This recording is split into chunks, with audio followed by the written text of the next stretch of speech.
So I got a new cable modem here. I just replaced this old one right here, and this one here is the Surfboard. It's the ARRIS Surfboard.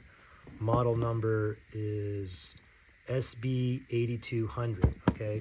Now I have Cox Internet, and I'm going to show you exactly what I did to set it up with Cox, because I read Amazon reviews how it was very difficult. It was actually super simple. I had everything up and running within like 10 minutes. So first thing I did was take this out. I unplugged everything out of this old, like 7-year modem. And in the back here, I plugged in the coaxial cable there, power, and then this Ethernet cable goes to my router that I already have. Okay. Also in the back here, you see there's two things for the Ethernet ports. Okay. I put it on Ethernet number 1 here. And as soon as I just plugged that in, plugged the Ethernet cable in here, I waited like maybe 3 or 4 minutes, and eventually all the lights came on and they were all solid. However, I still did not have any internet.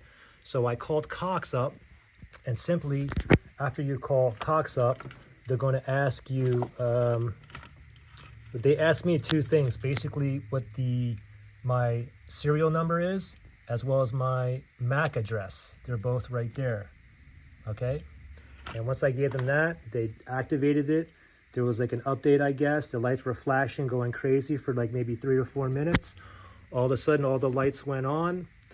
Then we go ahead and connect it via Wi-Fi, and everything is up and running. And this old one here had like kind of connection issues. Some days you would have internet. Other days it would go down for three or 4 hours. Sometimes it'd be down for like 2 days straight. This one here, all problems resolved, and the connection is faster as well. So that's it.